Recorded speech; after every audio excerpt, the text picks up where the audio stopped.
You gonna help me or not? No. No. No!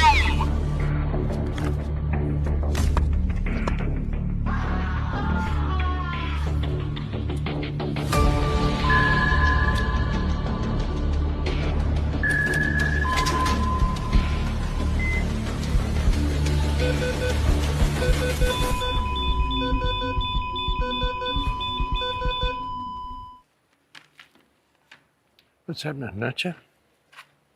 What's happening, little girl?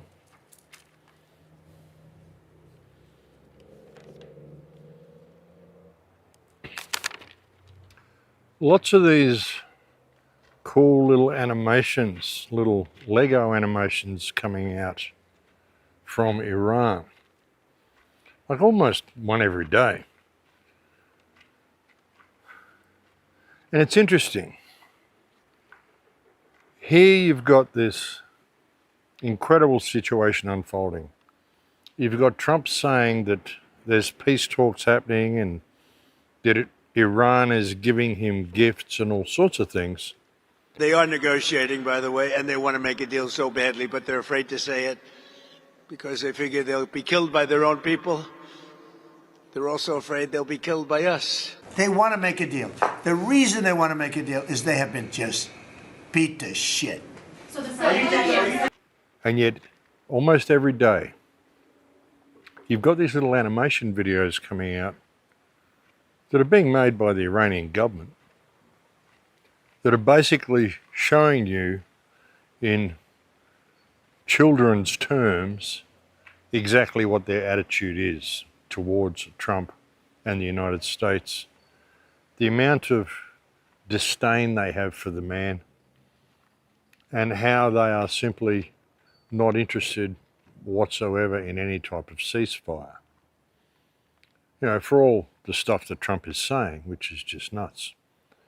Saying they're doing this and they're doing that, and he's giving them 5 days and he's giving them 10 days. He just keeps changing his mind because things just don't work out. And then they even do animations about that.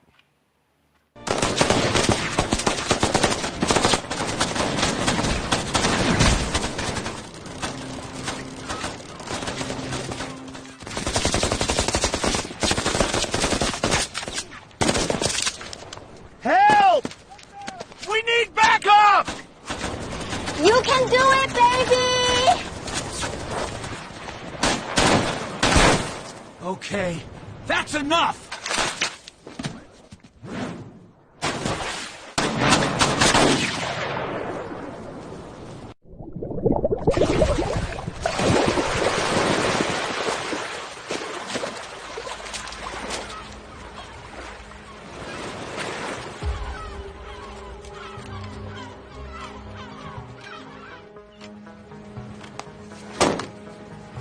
You've got 10 seconds. Believe me, you don't want this.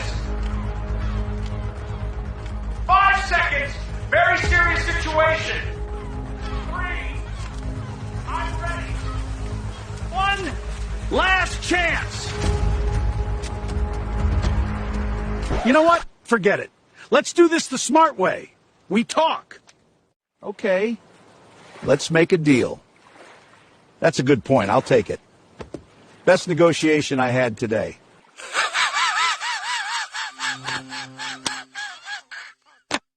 Yeah, they're just making fun of him the whole way. And through all of it all, like almost every one of them, they bring in the Epstein files. They're letting you know why they're doing this. They're saying this is one vengeance for all. This is vengeance for everything that the United States has done through Vietnam, through Epstein Island, to the American Indians. I mean, there was that one animation they put out that showed the missile going over the heads of all the people that the United States had attacked and destroyed, which was... And all these videos show the stance that Iran is taking. And all the stuff Trump is saying he's going to do to de-escalate, well, he's not. He's saying, like again, he's saying Iran is begging for a ceasefire, and Iran is making it very clear that they're not interested in a ceasefire. You should never have attacked us in the first place, and we've given you our demands. We want all your bases gone. We want regime change in Israel. We want this given back to the Palestinians. We want this state gone, basically. We want a democratic state there where everybody has equal rights, the way it was before the Zionists came. And we want 500 billion in compensation for all the damage that you've done to Iran through all of these illegal sanctions over the last 47 years. These are our demands. These are all predetermined demands that would have all been in sealed envelopes that all kicked into place as soon as the war started, because, as I've said on previous reports, the first thing the United States did was to take out the leadership. You know, they assumed that this would destroy the country. You take out the head, you take out the generals, and they've got nothing to fight back with. They didn't count on Iran's asymmetric defense setup, whereby you've got 31 different centers that are all acting on predetermined orders, and these are their demands. So if you don't capitulate to these demands, then we're just going to keep escalating it. We're going to keep responding. And the more you do to us, the more we're going to do to you. I mean, it wasn't Iran that started blowing up power plants. This was Israel and the United States. But the more of Iran's power infrastructure they take out, then the more of their power infrastructure Iran is taking out. This is why Iran is attacking the Gulf states. It's not because it wants to attack Arab states. It's because all of these states are allowing the United States and Israel to attack Iran from their territories. And since this is a war of energy, well, we'll take out all your energy centers as well. And this is affecting the entire world's energy center. I mean, we are heading for an energy crisis of historical proportions, probably the worst in world history. Let's not get conspiratorial about it. Let's not talk about ancient civilizations. Let's not talk about Tartaria. Let's not talk about free energy. Let's not talk about what might possibly have been taken from us in the last reset. But let's just look at where we are now. And this is the most significant and potentially the most damaging event in our lifetime, in our recorded history, of what we know history is. Never before has the Earth been so dependent and codependent upon this international energy system. And that system is now being severely damaged, and it has been already. If this war was to stop today, there's already been an enormous amount of damage done. But it's not stopping today, and it's not stopping until Iran decides they want to stop. That's the issue. The United States can claim it's working towards a ceasefire and stuff. Iran isn't interested. Iran wants its demands met, or it's just going to continue. And the more Iran is attacked, then the more it's going to respond. The Iranians have already said that if the United States puts boots on the ground in Iran, then they intend to take over and put boots on the ground in all of the Gulf states on the other side of the Persian Gulf, which includes Qatar, Bahrain, Saudi Arabia, Dubai. They're going to take over all of these centres, all on the western side of the Persian Gulf. It's going to take control of both sides. This is what it's threatened to do, and it has the ability to do that. So this is getting more and more escalated, depending on how much the United States wishes to escalate it, the United States and Israel. And Trump has really got himself backed into a corner. I mean, this is not going the way they expected. But then maybe it is. I mean, for all the missile strikes that have happened in Israel, you've got to wonder. I mean, the last time there was that sort of, was a 12-day war in 2025, like last year. It was interesting that most of the sites that were bombed by Iranian missiles were sites within Tel Aviv that had actually been scheduled for demolition and reconstruction. So you got to wonder what was going on there and how much of that was contrived and planned. And could it be the same with this war? Well, the interesting thing about this one is that it's just a continuous barrage of missiles, and many of them are cluster munitions that appear to be doing a lot of damage to Tel Aviv, to a lot of areas. And even if the last war was a little contrived, well, it would have been contrived between the leaders.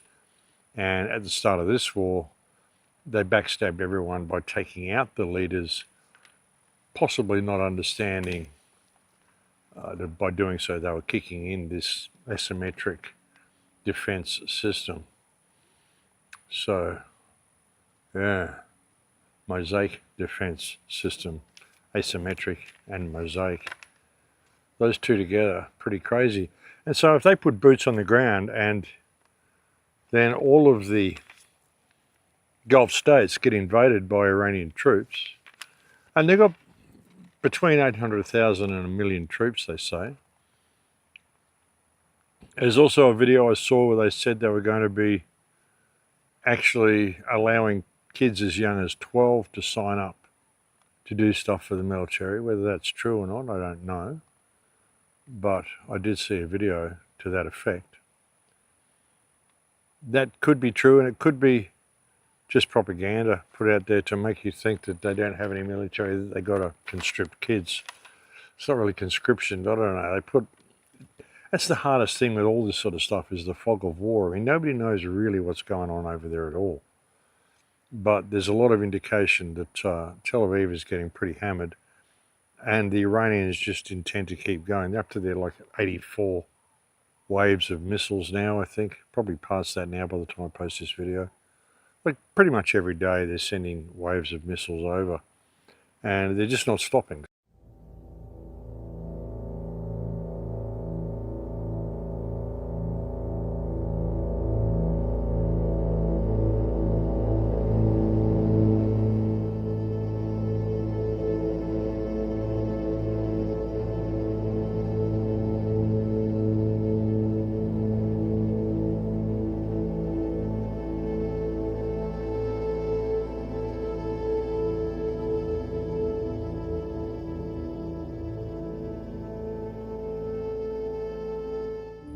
But all this really does have the potential, and it actually already has changed the world in many ways.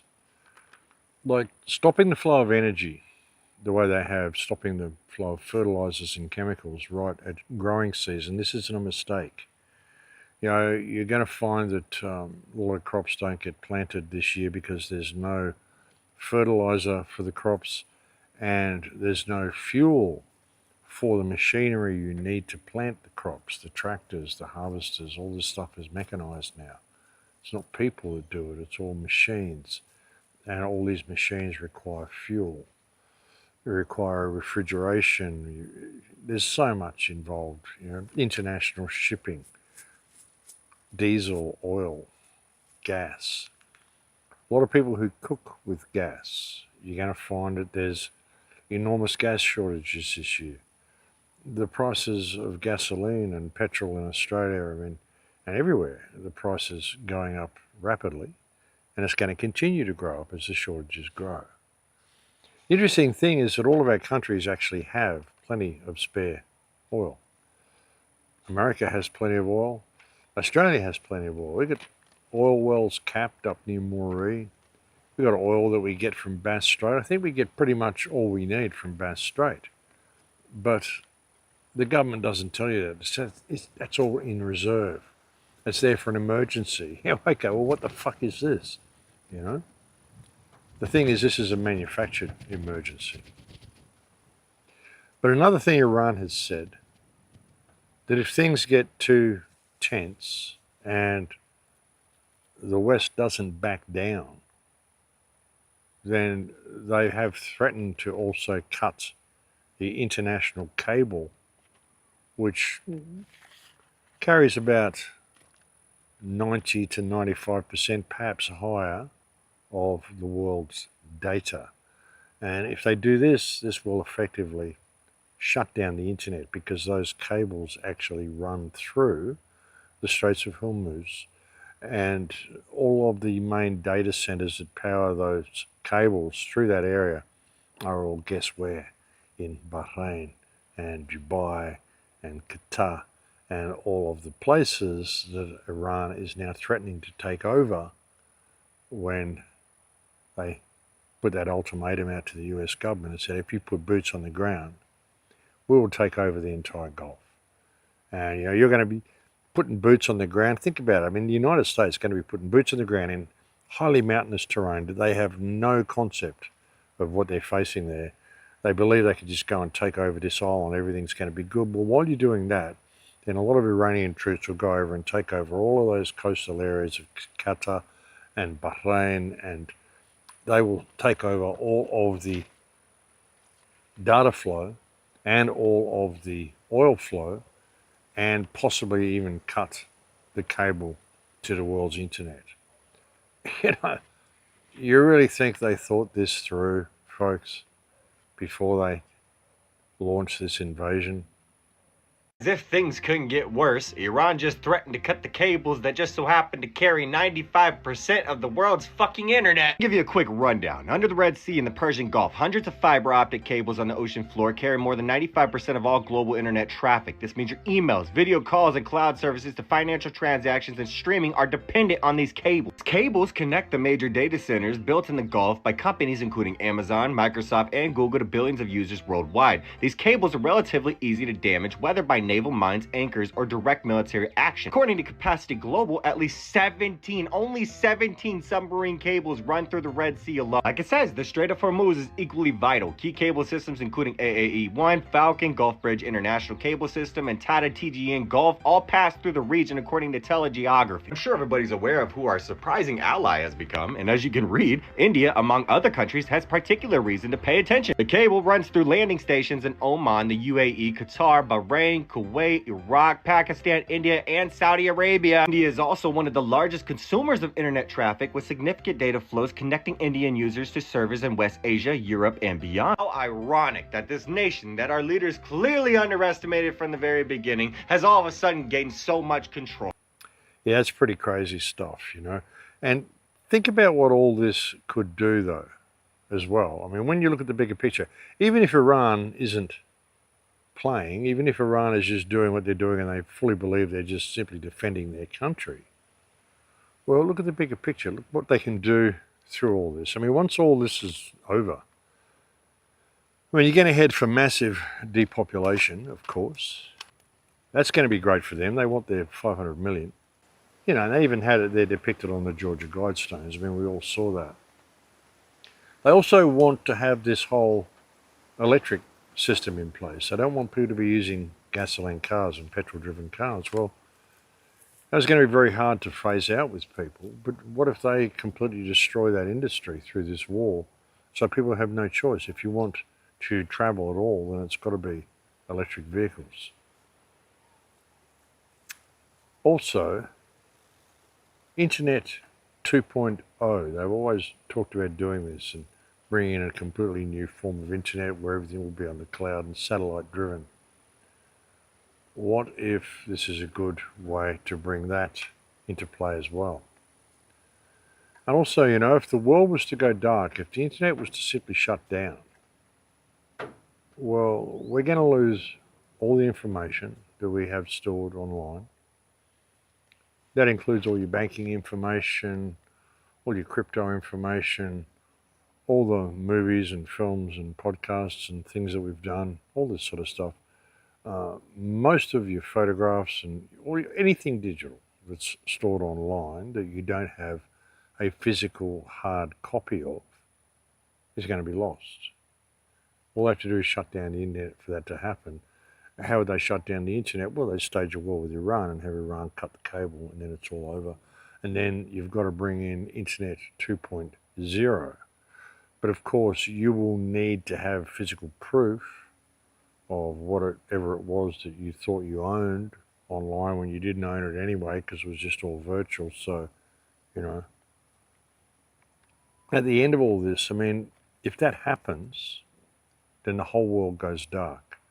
And nobody really knows what's going on anywhere on Earth until we come out of the tunnel on the other side. What's that going to look like? You know, and there's a real potential for this to actually happen. You know, I have friends all over the world. My friends in Croatia, who I love so dearly. Friends in Holland. I've got dear friends in Peru. So many beautiful friends in Australia. And even people, you know, that I haven't met all over the world that I communicate with online. Many of them that I have met at places like in Acapulco. You know, I'm someone who travels, you know. I mean, even when I was in Australia, I'd be traveling like 8 months of the year. I have friends all over the earth. And, you know, if they were to shut down the internet, I mean, through this whole energy crisis, it's going to be very, very difficult to travel anyway. But if they shut down the internet by cutting the cables, it's going to be very difficult to even stay in contact with people. And this is a perfect way for them to do it. And just imagine what they could do under the cover of darkness. I mean, look what's going on in Palestine.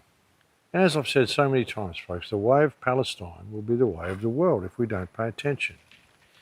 I showed you on the last report that there's 10 or 11,000 prisoners, about 10,800 prisoners held in Israeli jails, and they're just passing legislation whereby they can execute them all. They're kept in the most horrendous conditions. I showed you the sort of conditions that they're kept in. They're made to lie on the floor. They're fed off the floor. They just throw slop on the floor and they're made to eat it with their hands still tied behind their backs. Some of these people are raped by dogs. They're raped to death by the guards. Recently, those guards in SD Taman prison that were found to have raped someone to death with metal batons, punctured his lungs and all sorts of stuff. They were acquitted. And Benjamin Netanyahu had said, well, you know, we've got to stop going after our heroes in the IDF and start realizing these people are terrorists, you know. I mean, this is a sick culture. That sort of thing shows you the mentality of the Israelis. I mean, it's bad enough seeing what they do to the people in prison and how these people are treated, which is absolutely disgraceful. They're literally thrown into areas and they're just packaged in and just left in these huge rooms together, sleeping on top of each other, and they're not allowed to shower, and they've got to eat off the floor, and their hands are tied, and they're urinating on themselves and all sorts of stuff. And their bodies begin to rot. Their lower bodies literally begin to rot, and they're still alive. There were some prisoners that were recently released, and they said, this is what is happening in there. He said, have a look at my lower body. I'm literally rotting. This is the mentality of the Israelis. Like, they don't view the Palestinians as human. I showed you that report on the last show of the Palestinian prison, a prison for children. It's the only country on earth that has a military prison for children.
It said on that report that they used to keep the children in cages outside.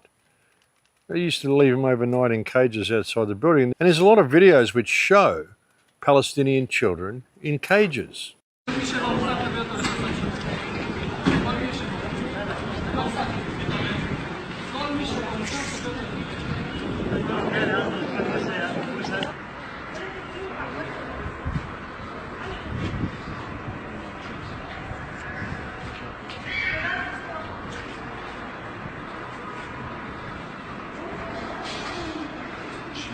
Yeah, this is the mentality of these people. Now, I was told of stuff when I was in Gaza in 2012 that there are homes in Israel, in Tel Aviv, some of the kidnapped children that the Israeli soldiers take, people can come to the jail and they can grab a Palestinian child and take it home. And they'll keep it in a cage in the living room. And they'll sit there at the table and they'll eat their meals and they'll throw scraps to it like it's a dog. You know, and they'll encourage their children to poke sticks at it and torture it and just keep it there so they can torment it, Palestinian child. So they put this mentality into their own children. This is how you treat Palestinians. Now, I've got no video evidence to prove that claim, but this is just stuff that I was told when I was in Gaza. And when I see some of the stuff that has come to light in the last 2.5 years through this genocide, it wouldn't surprise me if all of it is true, all the stuff that I was told. We are looking for babies, but there is no babies left. What babies? Say that again. Say it again. No, maybe I killed a girl, she was 12, but I'm looking for a baby. It's mind-boggling, this mentality. Absolutely mind-boggling. You know, and the interesting thing, like all this has been built on false flags, this whole situation. Look at the false flag of 9/11. The whole war on terror is built on false flags. Even the vilifying of Islam.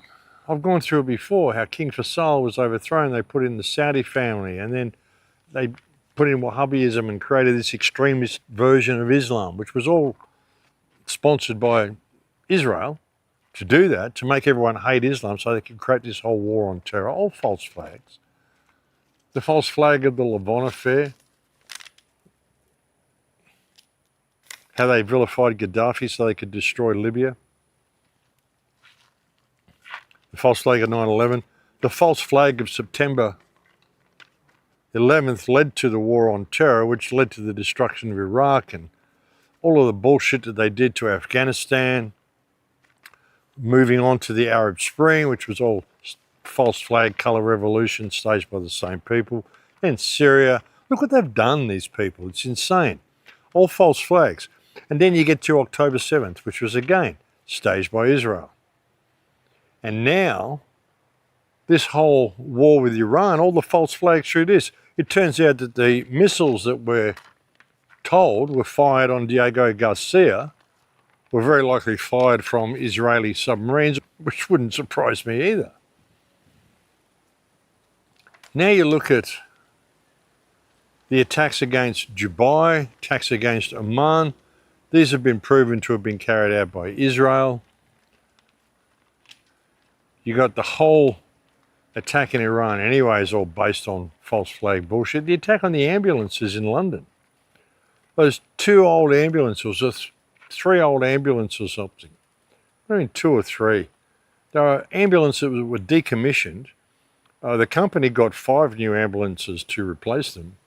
And the notes that were left claiming responsibility for it. Some Islamic group based in Iran, of course, claimed responsibility for it. Some group that nobody had ever heard of before. And the notes that they left behind were apparently written in English and Arabic.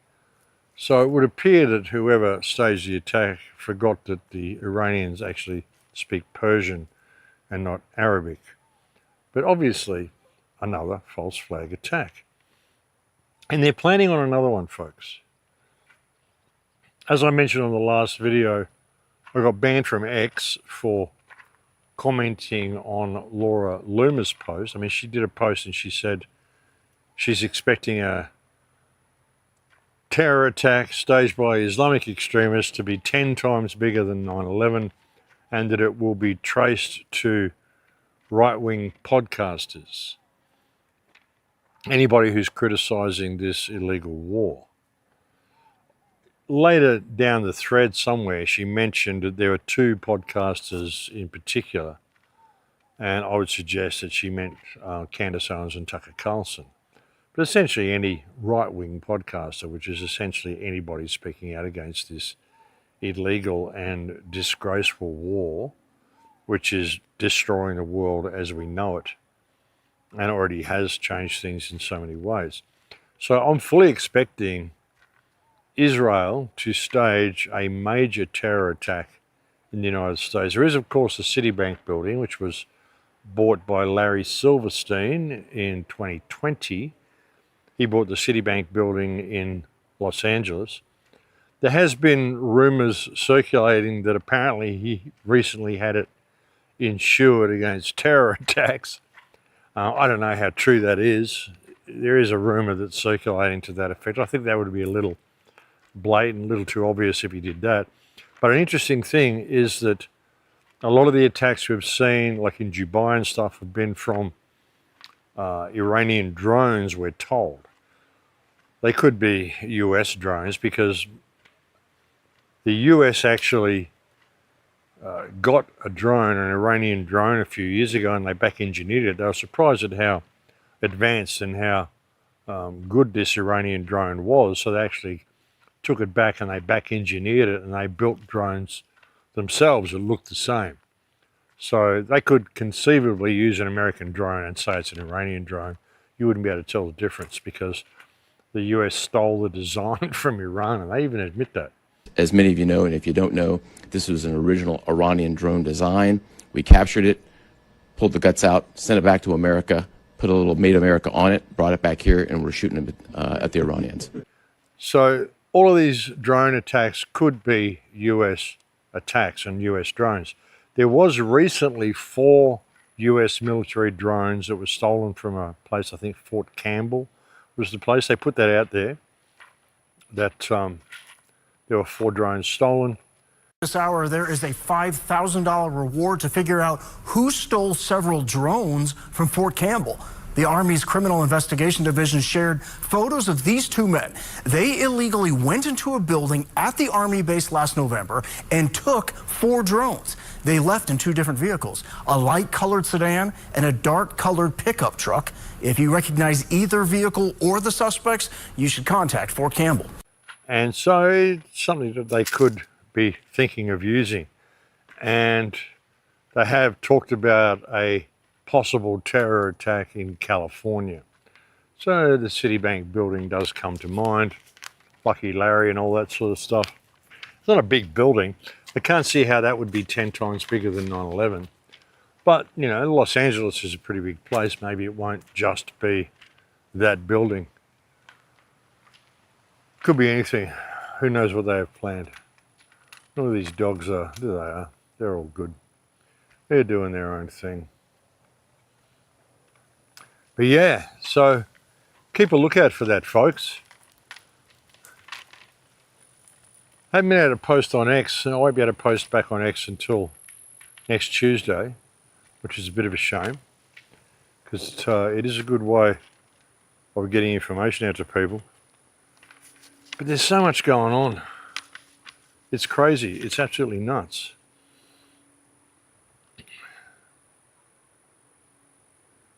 Like I've said before, I don't think that they really expected Iran to respond the way they're doing, or maybe they did.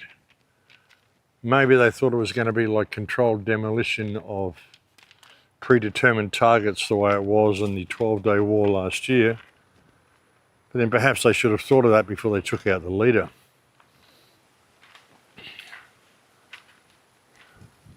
But what we're looking at now, I mean,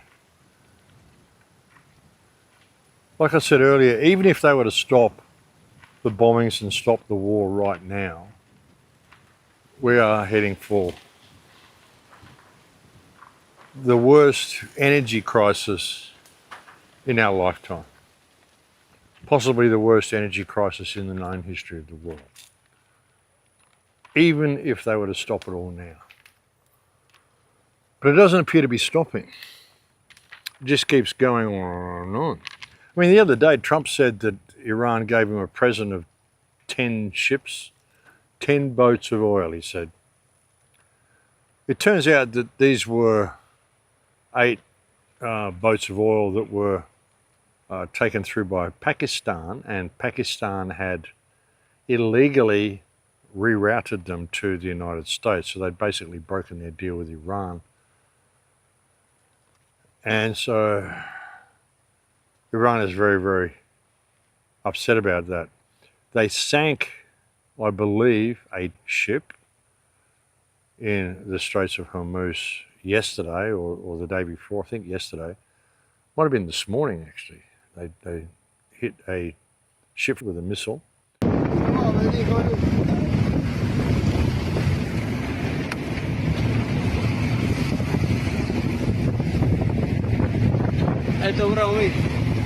They're not slowing down, regardless of what Trump's saying, regardless of what anyone's saying. Trump has been making some really strange statements lately, like contradicting himself in the same tweet and stuff, you know, like it's almost like he's losing the plot, mental incompetency. I'm still wondering whether Bibi's alive or dead. I mean, apparently he's been appearing in public, but I don't trust anything that I see online anymore. None of it. You can literally create just about anything you want online now. None of it can be believed. I said this a couple of years ago, or maybe a year ago. I said that very soon you're going to get to a point where video evidence is not going to be admissible in court because you're not going to be able to tell the difference between what's real and what's AI. And it's kind of getting to that point now. So I don't know whether Bibi's dead or not. If Bibi was dead, it would make perfect sense as to why Trump is losing the plot and he's lost his direction so much, because there's no one steering the ship anymore. And he's certainly showing a lot of signs of incompetence. And there is talk that J.D. Vance should replace him as the president. You know, I said earlier that the only way really to get out of this and for the United States to save face at all is to get rid of Trump. They might possibly assassinate him, but then they could just say, well, he's mentally incompetent, and maybe leave it at that. Who knows? Could be a way out. But you know, we are on the verge of what is potentially one of the worst crises, or the worst crisis of our lifetimes, the worst crisis in living history. Like I said, within the next couple of months, you're going to see energy prices skyrocket. And if Trump pushes this any further and Iran actually does cut the cables that run through the Strait of Hormuz, which basically serve as the world's internet, then the whole world could go dark. And like I was showing you earlier on when I got a little sidetracked, you know, the treatment of the Palestinian prisoners, what they do to these people, what they've done to Gaza, the disdain that these people have for life. When you understand that, and I've said this before, the Jewish population around the world is far, far greater than what people believe it is. And it's like a fifth column in all of our countries. They've been able to get away with anything. I guarantee you could have Jews would have illegal guns in Australia stashed somewhere, and if someone was to suggest that and tell the police they need to go around and raid them or whatever, the police would kind of look at the whole thing and maybe see if they couldn't see anything too obvious. They'd say, well, hang on, these are Jews. We can't do this because it'll be seen as anti-Semitic, and the whole Anti-Defamation League and the whole Jewish mechanism will come down on us because it works like a hive mind. So be very, very careful of trying to go and investigate any crime that is pointed at a Jew. I guarantee you've got a lot of Jewish cells in a lot of countries who have a lot of weapons, who all have it in their mind that they need to destroy Amalek. So who knows what could happen if the world suddenly goes dark. Because all communication is based online now. There are no phone boxes. Remember back in the old days when you had a landline to your house and there was a phone box outside in the street corner? Even if the electricity went out, the phone box would still work, the landline would still work. You could still communicate with people. But now it's all online. If the internet goes down, communication goes down, banking goes down, you won't be able to tune into the television or anything like that. You might be able to, but probably not for very long. Everything is going to go down. Banking goes down, communications go down. No phone services, not much of it will work if it's all 5G and it's all connected to internet servers. I mean, some of it will work for a little while, but basically the whole communication system is going to go down. I mean, even with department stores and grocery stores, the way they order their food, they don't pick up a phone and just say, hey, Jack, I need you to send me 10 more cans of this and 20 sacks of that. No, it's all done online. Everything's done online. If that goes down, a lot of stuff is going to go down. And the whole world's going to go dark. And as I said, anything could happen in that situation. And that situation could happen in a matter of months, weeks, days, or hours, depending on what Donald Trump and Israel do to Iran and how far Iran chooses to push this. Iran has these little electric submarines as well that cruise around the Persian Gulf, so that's going to make it very difficult for people to control the Straits of Hormuz. My name is the Azdar. I am Iran's most dangerous underwater drone. And right now, I am on a hunt. 8 meters long. Electric propulsion. 0 noise. 600 kilometers on a single charge. I operate down to 200 meters deep with 200 kilograms of explosives. Hey! Let me show them if they can open this strait as long as I am here. Apparently, the nuclear-powered HMS Anson just arrived in the Arabian Sea. How dare they? In my waters. All right, HMS Anson. You think a nuclear submarine can hide from me? Let me show you what a dragon can do. Help! U.S. warships, UK submarines, commercial tankers. Welcome to your worst nightmare. The Strait of Hormuz is my territory. So that sort of stuff's going to be very difficult for them to combat against, these sort of silent electric subs, which are probably a torpedo as well as a sub. So they probably don't even have to fire torpedoes. They've probably got exploding nose cones. Who knows how it works? Smart torpedoes, electric torpedoes. Interesting concept. Ah, a new level of warfare, folks. Unbelievable. But hey, think about all this. Now, we're in really, really, really amazing times. I mean, I hope it doesn't go down in a worst case scenario, which is Iran cutting the cables, the world going dark, and everything just going hell for leather, every man for himself. Which is what could happen. I mean, what would you do if suddenly all communication went down tomorrow? Are you prepared for that? Am I prepared for that? Is anybody prepared for that? Once communication goes down, and then fuel production stops, you can't just go and get fuel. I mean, you will be able to for a little while, but how many of the pumps at the service stations are dependent upon internet? I mean, when you go to a service station, like a gasoline station, you don't pick up the pump anymore and turn the handle.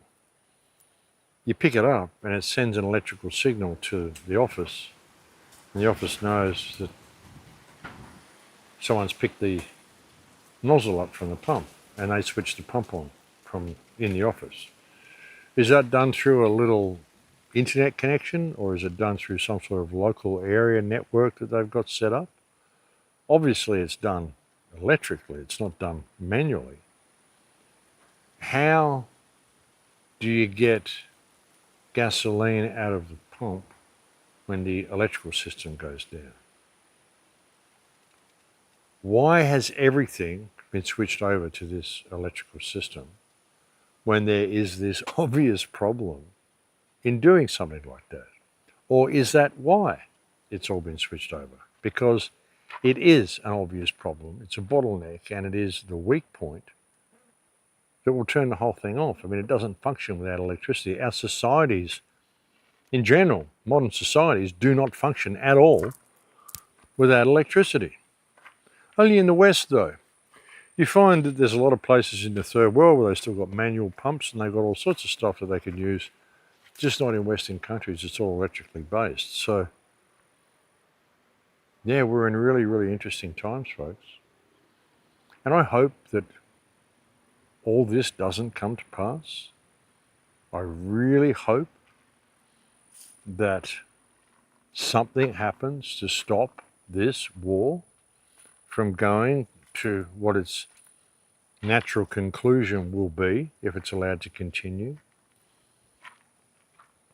But really the only thing that's going to do that is for the West to stop attacking Iran, to capitulate to its demands.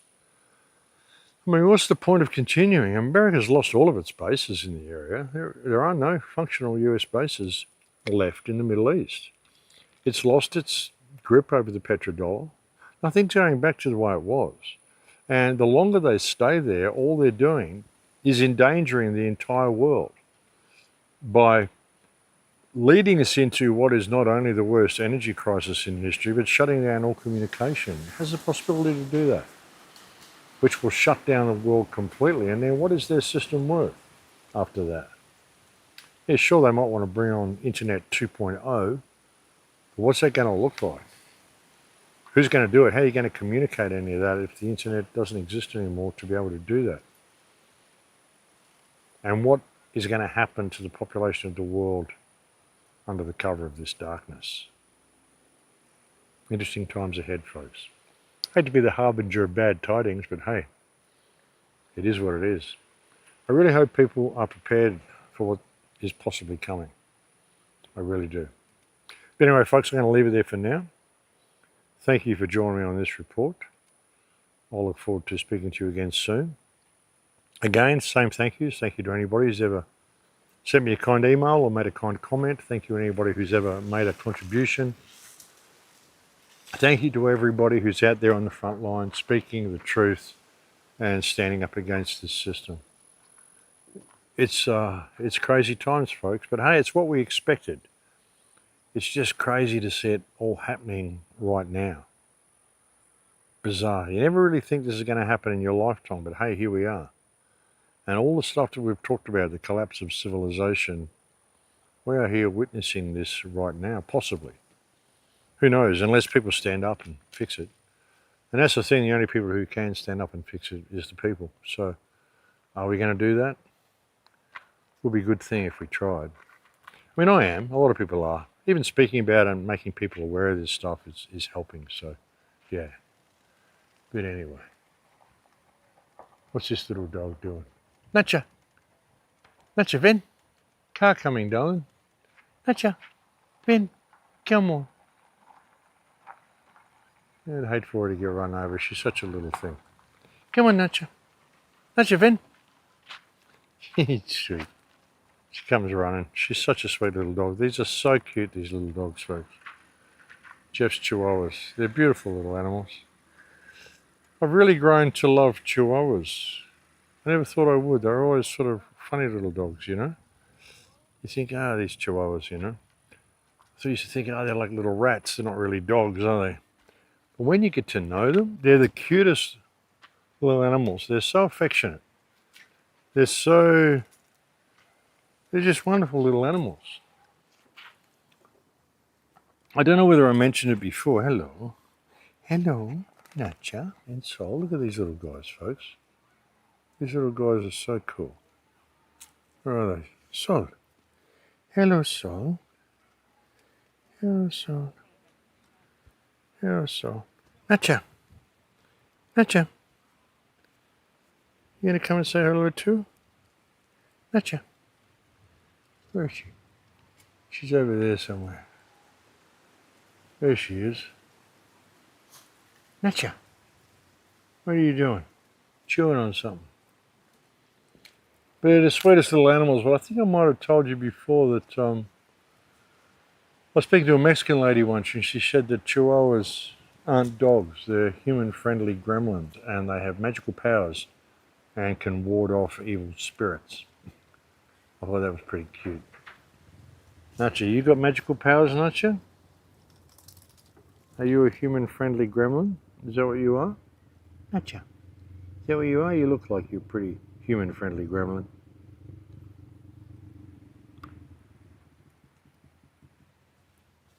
But yeah, thanks anyway, folks. As I was saying, thanks to all the people who send me so many kind emails and send me so much support, and thank you to all the people who are speaking out. Thank you to everybody who's ever made a contribution and all of the above and all the usual thanks. And I hope we can continue to do this. I mean, I hope the internet doesn't go dark. It would be just seriously fucked up if that happens. But hey, it could. So hope for the best, prepare for the worst, and let's see where we go. And I'll continue to bring you videos and stuff for as long as I can anyway. But hey, who knows what's going to happen? I mean, things are moving so quickly now. Who knows where we're going to be next week? But anyway, folks, I'll look forward to speaking to you again soon. Do watch out for a false flag, though. Watch out for a really huge false flag attack. And of course, it's going to be Israel. They're warning us that this is what they're going to do. And they're going to use it again to try to stamp out right-wing media. We'll see all sorts of new regulations come in on X. They'll try to shut down BitChute and all sorts of stuff like this. So who knows where it could go. But watch out for it. They're warning us. And all of this has been a play, so that's the problem with whatever happens. The parasites kind of come out on top. Even if they lose the state of Israel, as long as they have control of the people, that's really all they care about. So that's why we need to seize control of the situation. As I said on my last video, I'd love to see all people just reclaim their governments. I mean, I tried in Australia, but of course, people said, oh, well, it's all very well for you to say that, Max, you're in Mexico. Well, yeah, I am, because if I was to say this sort of stuff in the United States or in Australia, I'd get arrested for insurrection or whatever. And I'm not even asking for a violent uprising. Like I said on the last video, I'd like to see 3 million armed men show up at Parliament House in Canberra or in Washington and just say, hey, out, you guys are fired. And don't start any trouble, because if you do, well, we're ready. We don't want any violence, but we're not going to allow you to do what you're doing. So all of you people work for Israel, so we'll put you on a plane, we'll send you to Israel, which is in the process of being bombed and being turned back into Palestine. And you can just stay there and deal with that, because that's who you work for anyway. And we're not going to allow you to continue to destroy our countries and lie to us and do all this sort of shit. You people eat children, so fuck off. here's a plane, get out of the country. That's what needs to happen in all countries. You know, if we're not prepared to do that, well, I guess someone like Iran's going to have to do it. Maybe that's why they chose Iran. Iran has the moral high ground. I mean, Putin's not going to do it. I mean, all this bullshit that America's been at war with Putin all the time, how often do you see Putin mention pedophiles and Epstein and any of this sort of shit? How often do you see them talk about any of this sort of stuff? How often do you see Candace Owens talking about pedophiles? Talking about the fact that they all eat children? All the stuff she's saying about Erica Kirk and all that sort of stuff. Nick Fuentes. Any of these people. How many people are you seeing putting that at the forefront of this? Okay, the people that we're speaking out against, the people that are running this war, eat children. They rape, torture, and eat children.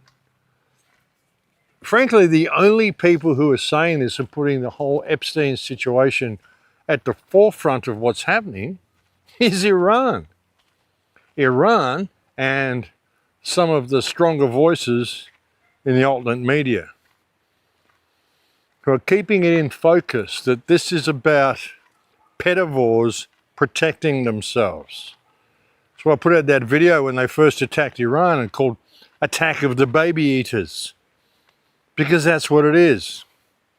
Operation Epstein Distraction. So yeah, you got to keep that at the forefront, folks. That's why they're doing this, because they don't want you talking about what they're really getting up to. And you've always got to remember that even if you think Trump is doing something good or whatever, no, he rapes and eats children, okay? Like all the rest of them. Doesn't matter what he claims is good after that, okay? It's like the guy, yeah, it was only one goat. Yeah, right. Well, it doesn't matter, mate. You fuck goats. Doesn't matter if it was only one. You rape, torture, and eat children, Donald. Doesn't matter if it was only one, but I guarantee it was far more than that. But anyway, getting ahead of myself here. But hey, what interesting times, hey? What an incredibly interesting time we are living in. Please stay safe, all my friends out there. My friends in Croatia and in Holland. My friends in Bali. You know who you are. Dave. My friends all over the earth. My friends in Peru. Casey. My friends in Canada. Lee. A lot of other people.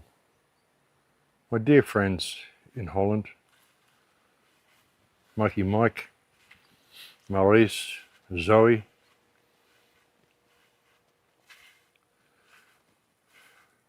a lot of friends in Croatia, you know who you are. My friends in Mexico, my friends in Australia. I have so many friends in Australia. My son, I've told him if he wants to come over, he's welcome anytime. I've told everyone to prepare for what's coming. I've tried to tell them for 20 years, over 20 years. And here we are. So, yeah, I'll continue to come and talk to you for as long as I can. And hey, look, maybe the world will see what's going on and they'll stand up and they'll actually turn this around. Who knows? But even if they do, we're heading for some very, very difficult times, my friends. So please do be prepared for that. Even if the internet doesn't go down,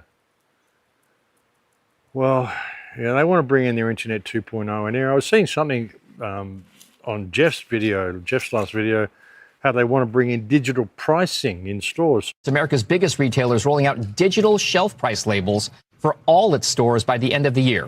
Walmart says that having digital price labels will help its store personnel do their jobs better and more effectively and ensure that prices are more uniform across different geographies. But the move is somewhat controversial, as some are worried that having the ability to quickly adapt price labels on the fly could lead to things like demand-based pricing that shifts prices for higher or lower depending on how changing dynamics happen for supply chains. Now, some lawmakers are already in the process of introducing legislation to ban the use of digital shelf labels, or DSLs. Interesting. I mean, this is all about their Internet 2.0. I mean, even if communication doesn't go down, we are still in for some incredibly difficult times. The power structure is changing on Earth. The United States is no longer going to be the dominant superpower. It can't after this. They've lost all their Middle Eastern bases. They're going to lose control over the world financial system through their control of the petrodollar. Trump has succeeded in bringing down the United States. As much as it may not look that way on the surface at the moment, give it a little time. The United States has lost all its prestige, all its respect. Trump is just acting like a spoiled schoolboy. Thinks he can just blow up and bomb anybody he wants.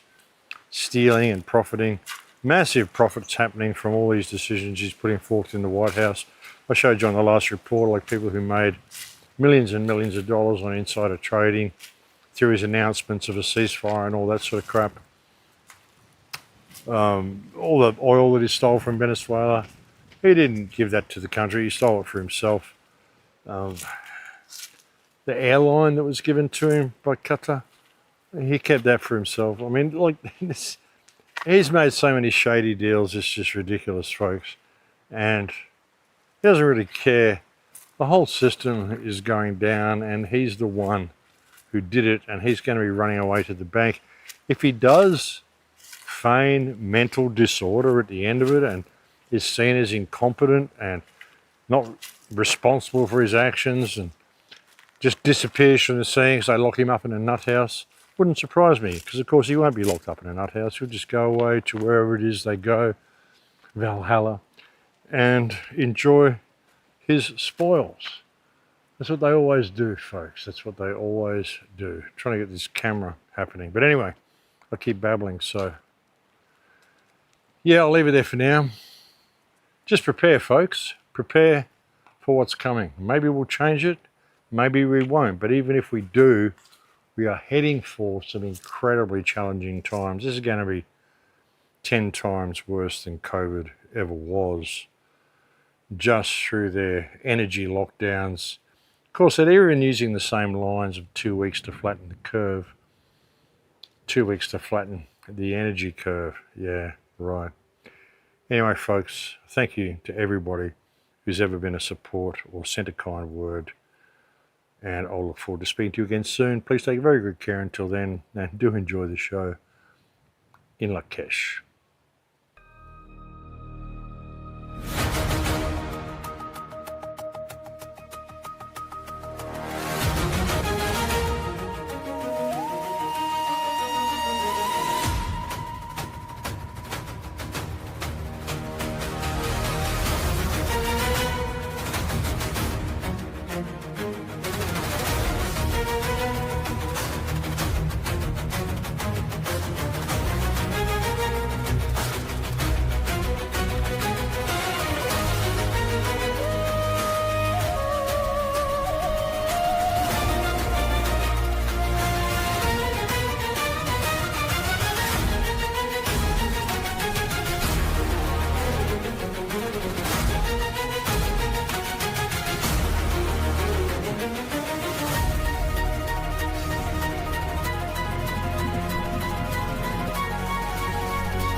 Thank you for your attention to this matter.